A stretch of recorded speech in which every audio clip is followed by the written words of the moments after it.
बच्चों का दूसरा बड़ा सरकारी अस्पताल लावारिस हो गया। बिजली गायब, नेट बंद, पर्चियां हाथ से बनने लगी। डॉक्टर ओपीडी से बाहर गर्मी में मुआयने करने पर मजबूर। चिल्ड्रन अस्पताल नॉर्थ नाजमाबाद मसाइल का घर बन गया। अदवायात की कमी से वालिदैन परेशान, बच्चे बेयारो मददगार। वालिदैन ने शिकायत के अंबार लगा दिए। मजीद जानते हैं इब्राहिम रिंद से। इब्राहिम बताइएगा।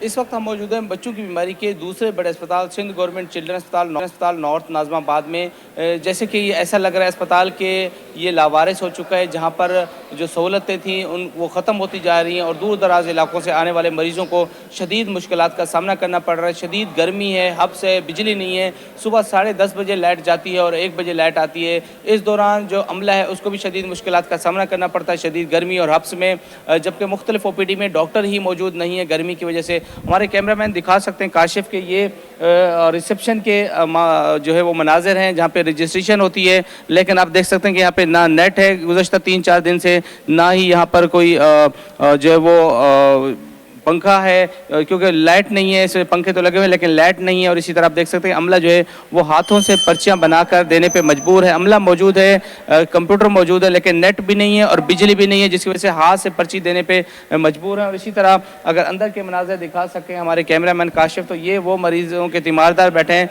जो कि अपने प्यारों का इलाज कराने आए हैं, लेकिन शदीद गर्मी की वजह से बाहर की साइड पर बैठे हैं। इसी तरह जो वालदैन हैं वो अपने बच्चों का इलाज करा के वापस जा रहे हैं। शदीद गर्मी के साथ साथ अंधेरा भी है और इस वजह से यहाँ पे मुख्तलिफ बीमारियों में मुब्तला होकर आने वाले मरीजों बच्चों को शदीद मुश्किलात का सामना करना पड़ रहा है। बिजली ना होने की वजह से लेबॉर्ट्री टेस्ट भी नहीं हो रहे, जबकि दीगर जो है मामूल के काम है वो भी नहीं हो रहे। जबकि इसके अलावा अस्पताल के जो इंतज़ामी अफसरान हैं आज दोपहर होने के बावजूद भी यहाँ पर नहीं पहुँचे और जो डॉक्टर मौजूद हैं वो भी गर्मी की वजह से मुतासिर हैं।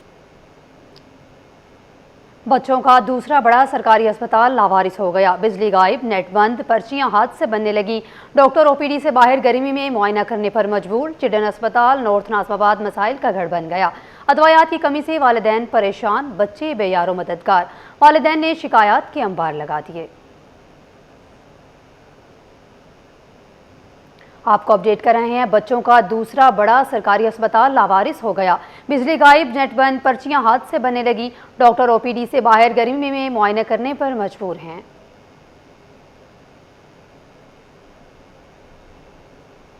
वज़ीर आज़म का पेट्रोलियम मसनूआत की कीमतें ना बढ़ाने का फैसला, पेट्रोल की कीमतें बरकरार रहेंगी।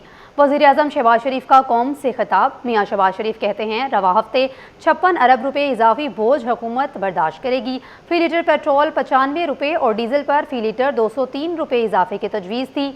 आलमी मंडी के मुताबिक पेट्रोल 540 रुपये फी लीटर होना था। पेट्रोलियम कीमतों में 203 रुपये इजाफे की तजवीज़ मुस्तरद कर दी है। बहरान से बचने के लिए तरक्याती बजट में 100 अरब रुपये की कटौती की गई है। हफ्ता जो आज से शुरू हो रहा है, इसमें भी मुझे पेट्रोल पर फी लीटर 95 रुपए और डीजल पर फी लीटर 203 रुपए इजाफा करने की तजवीज दी गई है, जिसे मैंने आपकी मुश्किलात के पेश नजर एक बार फिर मुस्तरद कर दिया है। 56 अरब रुपए का इजाफी बोझ वफाकी हुकूमत खुद बर्दाश्त करेगी और आपको ये बोझ नहीं उठाना पड़ेगा। मेरे बुजुर्गों, भाई और बहनों, आलमी मंडी में कीमतें देखी जाएं। आज के दिन पाकिस्तान में पेट्रोल की कीमत 544 रुपए फी लीटर होनी चाहिए थी, लेकिन आप इसे सिर्फ 322 रुपए में हासिल कर रहे हैं। इसी तरह डीजल की कीमत भी आज के दिन पाकिस्तान में 790 रुपए फी लीटर होनी चाहिए थी, लेकिन हुकूमत आपको डीजल सिर्फ 335 रुपए फी लीटर फराहम कर रही है। पाकिस्तान को तवानाई के शोबे में संगीन चैलेंजेस का सामना है। मुआशी माहिरीन ने मुश्किलात से बचने के लिए हुकूमती फैसलों पर अमल दरामद लाजमी करार दे दिया है। मुआशी माहिर ज़िशान मर्चेंट कहते हैं हर सूरत बिजली और पेट्रोलियम मसनूआत की बचत करना होगी, तभी सप्लाई चेन कम होने का मुकाबला किया जा सकेगा। खलीजी ममालिक में काम करने वाले पाकिस्तानियों पर भी असरात खदशा है। बहादुराबाद के करीब मेडिकल कॉलेज की तालिबात के साथ लूटमार का मुकदमा दर्ज कर लिया गया। बस ड्राइवर ने न्यू टाउन थाने में मुकदमा दर्ज कराया। मुकदमे के मुताबिक मुल्जिमान ने तालिबात से 2 कीमती आईफोन, सोने की चेन और दीगर सामान लूटा और फरार हो गए। मजीद तफसीलात जानते हैं सलमान सलीम से। सलमान, आगाह कीजिएगा। देखिए, बिल्कुल एक रोज कबल न्यू टाउन थाने की हदूद में जो मेडिकल कॉलेज की तालिबात को लूटा गया था, उस वाक़े का मुकदमा न्यू टाउन थाने में बस ड्राइवर की मुद्दत में दर्ज कर लिया गया है। मुकदमे के मतन की अगर हम बात करते हैं तो उसके अंदर बताया गया है कि 4 तालिबात को जो है वो लूट मार का निशाना बनाया गया है। ताहम एक तलबा जिसकी शनाख्त हुई आरती के नाम से, उससे जो है वो आईफोन 14 प्रो मैक्स छीना गया। इसी तरह दूसरी एक लड़की जिसकी शनाख्त माहम के नाम से हुई, उससे जो है वो दूसरा कीमती मोबाइल फोन, वो भी आईफोन छीना गया। इसी तरह मुल्क से जो है वो एक अदद आईफोन और 14 प्रो मैक्स जो है वो छीना गया।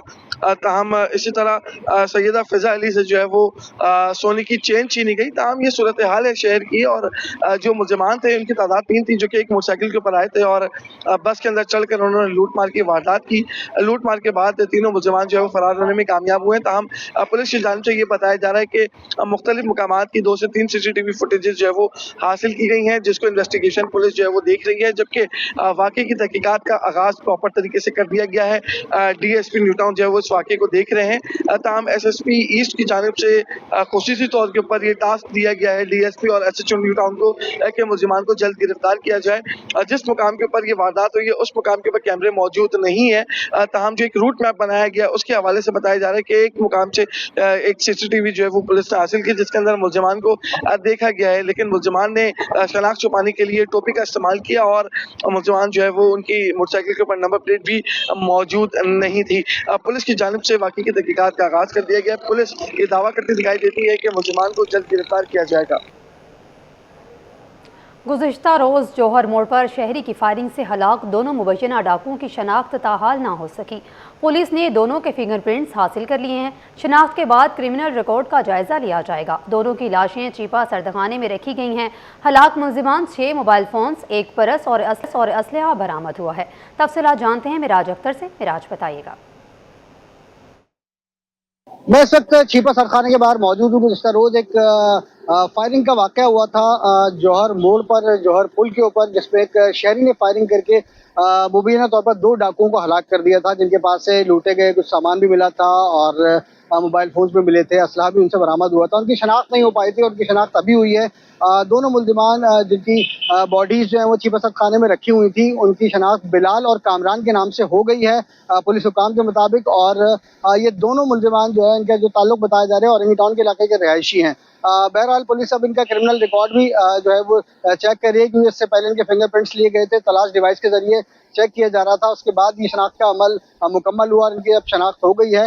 मुल्जिमान से जो मसरूका सामान बरामद हुआ था और इनका एक तीसरा साथी भी जो है वो फरार हो गया था। तो इस वक्त मैं चीपा थाने के बाहर मौजूद हूँ। चौधरी शाहिद जो तर्जुमान है चीपा वेलफेयर के, उनसे हम पूछेंगे क्या मामला ठहरे, किस तरह से इनकी शनाख्त अमल में आई। शाहिद भी बताएगा किस तरह से इनकी शनाख्त हुई। कल से तो इनकी शनाख्त नहीं हो पाई।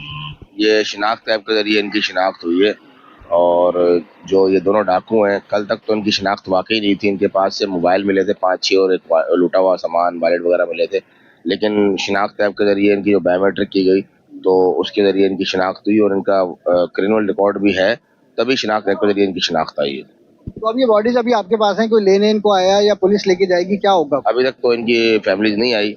फैमिली हमारे पास आएगी, पुलिस भेजेगी शनाख्त के लिए और फिर वो लेटर जारी करेंगे सुपुर्दगी का और फिर जो है हम यहाँ से सपोर्ट करेंगे फैमिली के। ठीक है। शाहिद ने हमें बताया कि जब तक पुलिस लेटर जारी नहीं करती और उनकी फैमिली सामने नहीं आती, जब तक इनकी बॉडी यहीं पर रहेंगी। और पुलिस हुक्काम का ये कहना है कि इन मुल्जिमान का जो गैंग है उसके हवाले से मज़ीद तफ्तीश की जा रही है और जो अतराफ के इलाके के जो CCTV कैमराज हैं उनकी फुटेज भी हासिल की जा रही है और जो भी इनके गैंग के जो दीगर मुल्जिमान हैं उनकी जो है जल्द गिरफ्तारी मुतवक्के है। जी। कराची पोर्ट ट्रस्ट के रिटायर्ड अफसर की पेंशन का मामला अदालत पहुंच गया। सिंध हाई कोर्ट का रिटायर्ड अफसर के केस का दोबारा जायजा लेने का हुक्म। तवील और मुसलसल सर्विस को नज़रअंदाज नहीं किया जा सकता। अगर अफसर माली फ़वाइद का हकदार है तो अदायगी यकीनी बनाई जाए। पेंशन और मराद का फैसला कवानीन और कवायद के मुताबिक होगा। मिजाज अथॉरिटी 3 माह में तफसीली फैसला करे। सिंध हाई कोर्ट का हुक्म। अदालत ने पेंशन वाजिबात से मुतल्लिक दरख्वास्त निपटा दी। मुमताज़ जमाली हमारे साथ ही मौजूद हैं, तफसीलात जानते हैं। मुमताज़ बताइएगा। बिल्कुल देखें जी, सिंध हाई कोर्ट कराची में कराची पोर्ट ट्रस्ट के रिटायर्ड अफसर की पेंशन और दीगर वाजिबात से मुतल्लिक दरख्वास्त की समाअत हुई। अदालत का मुतल्लिका हुकाम को दरख्वास्तदार के केस का दोबारा जायजा लेने का हुक्म दे दिया है और अदालत ने पेंशन वाजिबात से मुतल्लिक दरख्वास्त निपटा दी है। अदालत ने मांग की है कि मुतल्लिका इदारा दरख्वास्त गुजार की मुकम्मल सर्विस, रिकॉर्ड, साबिक़ अदालती अहकामात और कवानीन के मुताबिक जाँच करे। कवानीन को मद्देनजर रखते हुए दरख्वास्त गुजार की पेंशन वाजिबात के मामले के 3 माह के अंदर तफसीली फैसला किया जाए। दरख्वास्तदार अगर माली फवाइद का हकदार हो तो अदायगी यकीनी बनाई जाए। वकील दरख्वास्तदार के मुताबिक दरख्वास्तदार ने पाक बहरिया से रिटायरमेंट के बाद 1996 में जो है KPT में खिदमत अंजाम दी। तवील अरसा मुलाजमत के बाद अदालत के हुक्म पर दरख्वास्तदार की सर्विस को रेगुलराइज किया गया। दरख्वास्त गुजार को मुकम्मल सर्विस की जो है मुद्दत की बुनियाद पर पेंशन, ग्रेजुएटी और दीगर वाजिबात दिए जाए, जबकि वकील KPT का कहना था कि दरख्वास्त गुजार की इब्तदाई तकर्रुरी जो है वो एडहॉक बुनियादों पर थी और उसे बाकायदा भर्ती के अमल के तहत जो है तैनात नहीं किया गया। KPT के वकील का यह भी मौक़िफ़ है कि दरख्वास्त गुजार पहले ही जो है वो पेंशन वसूल कर चुका है। दरख्वास्त गुजार की मुकम्मल सर्विस को पेंशन के लिए शुमार नहीं किया जा सकता। जी मुमताज़ जमाली अपडेट कर रहे थे, साथ रहिएगा। फौती कोटा पर मुलाजमत देने से इनकार, मामला सिंध हाई कोर्ट पहुँच गया। महकमा तालीम के जूनियर क्लर्क्स की बरतरफी के खिलाफ दरख्वास्त पर समाअत। ऑफर और ज्वाइनिंग ऑर्डर मिलने के बावजूद मुलाजमत ना मिलने का इंकशाफ। सरकारी वकील ने जवाब जमा कराने के लिए मोहलत मांग ली। सिंध हाई कोर्ट ने महकमा तालीम और दीगर हुकाम से जवाब तलब कर लिया। अदालत ने केस की समाअत 14 अप्रैल तक मुलतवी कर दी है। मुमताज़ जमाली से मज़ीद तफसीलात जानते हैं। मुमताज़, आगाह कीजिएगा। देखें जी, दरख्वास्त गुजार जो है वो महकमा तालीम में जूनियर क्लर्क हैं। उनका यह कहना था कि उनको ऑफर ऑर्डर, ज्वाइनिंग ऑर्डर और दीगर दस्तावेज़ तमाम मिल चुके हैं, लेकिन अब चूंकि महकमे ने ये जवाब बनाया है कि सुप्रीम कोर्ट का हुक्म आया है फौती कोटा से मुतल्लिक, तो लिहाजा फौती कोटा पर नहीं रख सकते। वकील दरख्वास्त गुजार का मौक़िफ़ है कि सुप्रीम कोर्ट का फैसला वाज़ेह है। जिनके केसेस पहले ही जो है वो डिसाइड हो चुके हैं या जिनको फौती कोटा पर पहले ही मुलाजमतें मिल चुकी हैं, या वो जो है फौती कोटा के उम्मीदवार जिनके केसेस अभी मुख्तलिफ महकमों में ज़ेर समाअत हैं, वो मुलाजमत के अहल हैं। उसके बाद अगर कोई फौती कोटा पर मुलाजमत के लिए अप्लाई करेगा तो उनको नाअहल किया जाएगा। लिहाजा उनका कहना था कि अदालती फैसले की गलत तशरीह निकाली गई है। सिंध हुकूमत के वकील ने जवाब जमा कराने के लिए मोहलत की इत्तला की है, जिस पर अदालत ने 14 अप्रैल तक हुकाम को जवाब जमा कराने का हुक्म दे दिया है। जी मुमताज़ जमाली अपडेट कर रहे थे। मुमताज़, आपका शुक्रिया।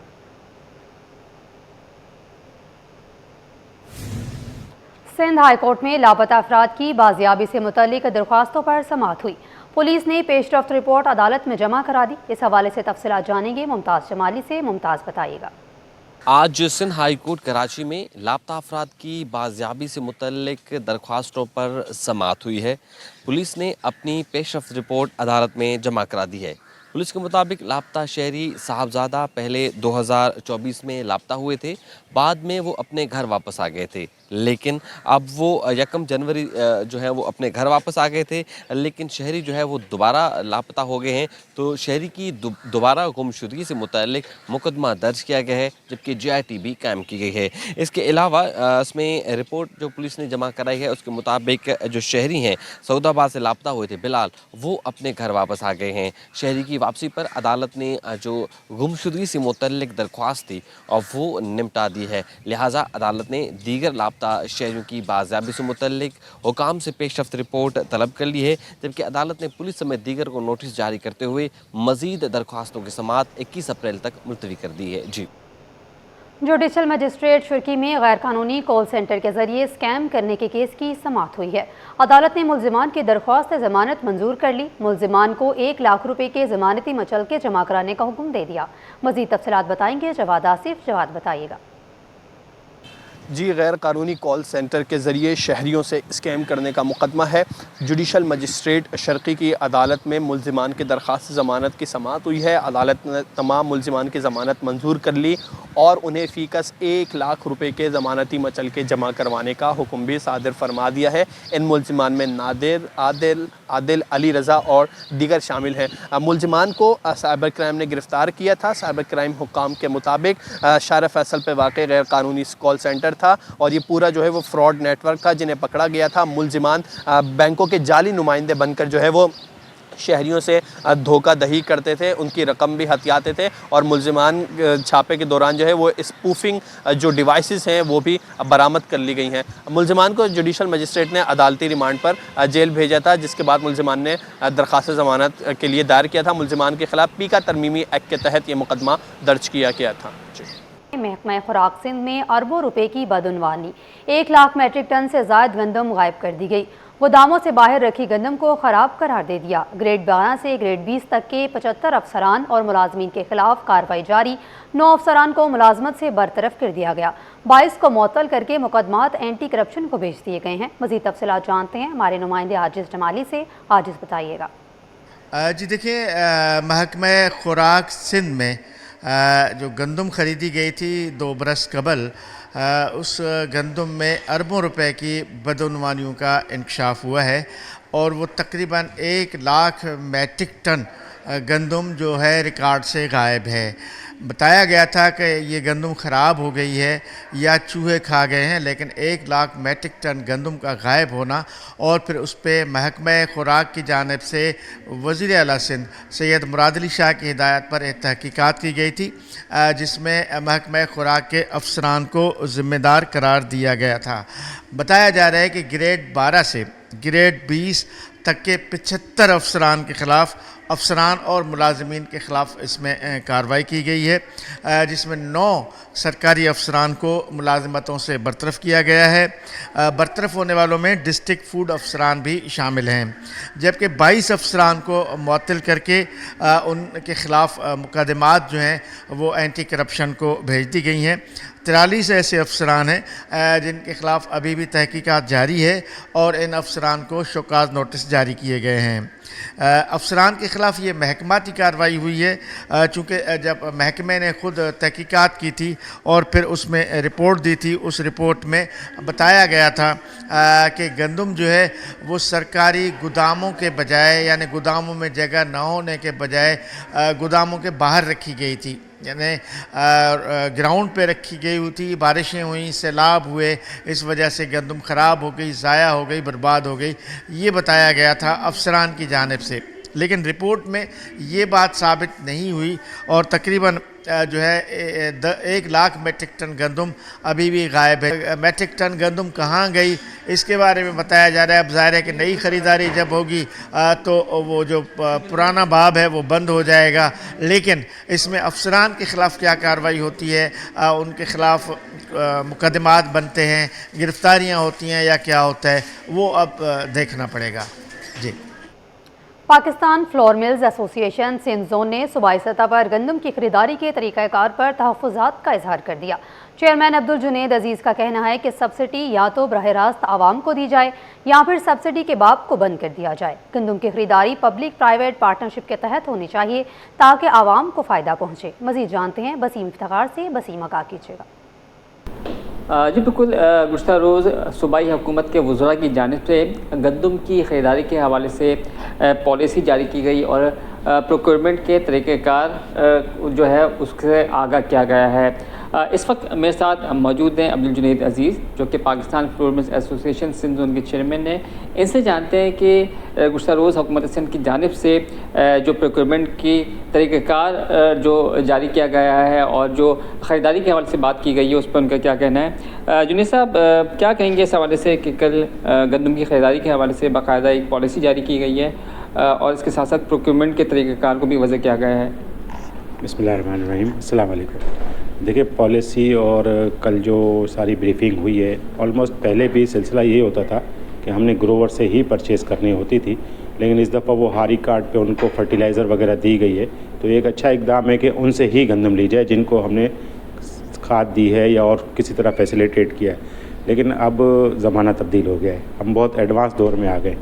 अब ये प्रोक्योरमेंट और ये सिस्टम अब हम इसकी फेवर में नहीं है। करनी है तो पब्लिक प्राइवेट पार्टनरशिप को एंगेज करें, गवर्नमेंट इन कामों से निकले, गवर्नमेंट के पास अपने काम बहुत हैं। और ये सब्सिडी वाला कंसेप्ट जो है ना, ये हमेशा के लिए इसका बाप बंद हो जाना चाहिए। सब्सिडी की किसी को ज़रूरत नहीं है। यही आटा जो है वो हर एक के लिए सब्सिडाइज रेट पे गवर्नमेंट गंदम इशू करेगी, तो मिलियनर भी यही आटा लेगा और गरीब आदमी यही लेगा। तो मिलियनर को या अच्छे वेल रिनाउंड फैमिलियों को, एलीट क्लास को इसकी ज़रूरत नहीं है। आपने सब्सिडी देनी है, आवाम की खिदमत करनी है। गवर्नमेंट डेफिनेटली आवाम की खिदमत के लिए आती है, तो वो डायरेक्टली बेनज़ीर इनकम सपोर्ट है या किसी और तरीके से जितना ये सब्सिडी का फिगर है उनके पास जो रजिस्टर अकाउंट में उसमें ट्रांसफ़र कर दें। लोगों को फैसिलिटेशन भी हो जाएगी, लोगों की पॉवर्टी में भी हेल्प हो जाएगी और सब्सिडी वेस्ट भी नहीं होगी। इस तरह से सारी सब्सिडी सिस्टम में ही आधी वेस्ट हो जाती है, कभी फ्यूमिगेशन के नाम पे, कभी गोडाउन चार्जेस के नाम पे, कभी ट्रांसपोर्टेशन के नाम पे, कभी किसी और नाम पे, और इतना स्टाफ रख के और उसकी भी ज़ाहिरी बात है सैलरीज और ये सारी देनी होती है। तो ये सब्सिडी आधी तो इधर ही ख़त्म हो जाती है, आधी पास ऑन होती है। उसमें से भी 50% से ज़्यादा तो लोग जो हैं वो अच्छे लोग जो अफोर्ड कर सकते हैं वो भी ले रहे होते हैं आटा। तो हमारा तो एक एज ए स्टेक होल्डर हमारा मशवरा ये है कि ये पब्लिक प्राइवेट पार्टनरशिप कर दिया जाए, अगर करना है तो। सब्सिडी, गंदम की खरीदारी, सब्सिडी ख़त्म कर दी जाए, सब्सिडी का कंसेप्ट बिल्कुल निकाल दिया जाए। क्या इनका कहना है कि सब्सिडी का जो अमल है उसको जो है वो अब बंद हो जाना चाहिए, जिद्दत को अपनाना चाहिए और गंदम की ख़रीदारी के लिए पब्लिक प्राइवेट पार्टनरशिप को फ़रोग़ देना चाहिए। जी। मशरिक़ वुस्ता तनाज़ा, सरमायाकारों का एतमाद मुतासिर। पाकिस्तान स्टॉक मार्केट में हफ्तावार मंदी के बादल छाए। हंड्रेड इंडेक्स में 1033 पॉइंट की कमी, 0.68% कमी के साथ बंद। शेयर्स की कीमत कम होने से सरमायाकारों को 181 अरब रुपए का नुकसान हो गया। मज़ीद तफसीलात जानते हैं ब्यूरो चीफ अशरफ खान से। अशरफ खान, बताइएगा। यहाँ पे देखा जाए हफ्तावार जो रिपोर्ट आई है उसमें मशरिक़ वस्ता तनाज़ा से सरमायाकारों का एतमाद मुतासिर होता दिखाई दिया। हफ्ते के दौरान पाकिस्तान स्टॉक मार्केट में मंदी के बादल छाए रहे हैं। एक हफ्ते में हंड्रेड इंडेक्स में 1033 पॉइंट की कमी से 1,51,708 की सतह पर बंद हुआ है। हफ्तावार हंड्रेड इंडेक्स की बुलंद तरीन सतह 1,58,586 रही है और कम तरीन सतह 1,51,457 पर आ गई है। एक हफ्ते में 108 अरब रुपए मालियत के 1 अरब 94 करोड़ शेयर का लेन देन हुआ है। और सबसे अहम बात तो शेयर की जो कीमत कम हुई उससे मार्केट कैपिटलाइजेशन 181 अरब रुपए कम होकर 16,885 अरब रुपए रह गई है। माहिरीन का कहना है कि महंगाई के असरात आवाम पर पड़ने लगे हैं, महंगाई की रफ्तार बढ़ गई है और यहाँ साथ ही कहा है कि खदशात है मार्केट में कि शरह सूद में मुमकिन इजाफे की तवक्कुआत भी बढ़ गई है। जी, अशरफ खान हमें अपडेट कर रहे थे, आपका शुक्रिया। स्टूडियो से फिल वक्त इतना ही। मजीद खबरों के लिए देखते रहिए सिटी 21।